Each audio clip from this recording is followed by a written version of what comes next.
Big Boss season 8 பொறுத்த வரைக்குமே சுவாரஸ்யத்தை எவ்வளோ கொண்டு வந்தாலுமே அந்த அளவுக்கு இல்ல. எல்லா சீசன் வச்சு கம்பேர் பண்ணும்போது இது கொஞ்சம் மொக்கையா தான் போய்க்கிட்டு இருக்கு.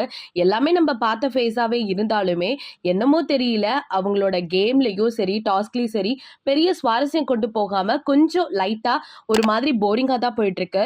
இப்ப நடந்துட்டு இருக்க டாஸ்க்ல வந்து மேனேஜர்ஸ் எல்லாருமே வந்து ஒரு யூனியன் லீடர், அதாவது ஒரு பெஸ்ட் எம்ப்ளாயர் சூஸ் பண்ணணும்.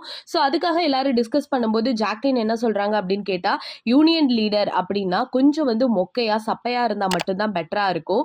பிகாஸ் வந்து அவங்கள வந்து நம்ம எப்படி வேணாலும் மூவ் பண்ணிக்கலாம் அப்படிங்கிற ஒரு தாட் ஆஃப் மைண்ட்ல வந்து ஜாக்லின் என்ன சொல்றாங்கன்னா, அதுக்கு பேசாம நம்ம ராயனையே வந்து சூஸ் பண்ணலாம் அப்படின்னு சொல்லிட்டு, அது மட்டும் இல்லாம 3 நாளா அந்த டாஸ்க் வேற போயிட்டு இருக்கு. இவர் தான் 3 நாளா நல்லா பெஸ்டா வந்து ஒர்க் பண்ணிட்டு இருக்காரு, பெஸ்ட் எம்ப்ளாய் அப்படின்னு சொல்லி நம்மளோட ராயன் அவர்களை சூஸ் பண்றாங்க. ஆல்ரெடி வந்து ராணவ் இருக்காரு. ஆனா அந்த ராணவ் வந்து தூக்கிட்டு அந்த பதவியில ராயனை போடுறாரு. இதுக்கு ராணவ் வந்து ஓகே அப்படிங்கிற மாதிரி சொல்லிட்டாரு.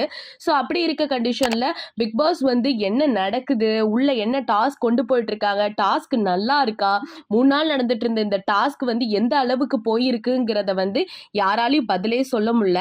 பிகாஸ் எல்லாமே கொஞ்சம் வீக்காவும் மொக்கையாவும் தான் இருந்துட்டு இருக்கு. ஸோ நீங்க இதை பத்தி என்ன நினைக்கிறீங்க? அண்ட் இந்த வீக்ல யார் எலிமினேட் ஆவாங்கன்னு உங்களோட கண்ணோட்ட பார்வையில இருக்கு அப்படிங்கறத மறக்காம நம்ம கமெண்ட் செக்ஷன்ல ஷேர் பண்ணிக்கோங்க. அப்பப்ப இது போல பிக் பாஸ் அப்டேட்லாம் நீங்க கேட்கணும் அப்படின்னா நம்ம சேனலை சப்ஸ்கிரைப் பண்ணி வச்சுக்கோங்க.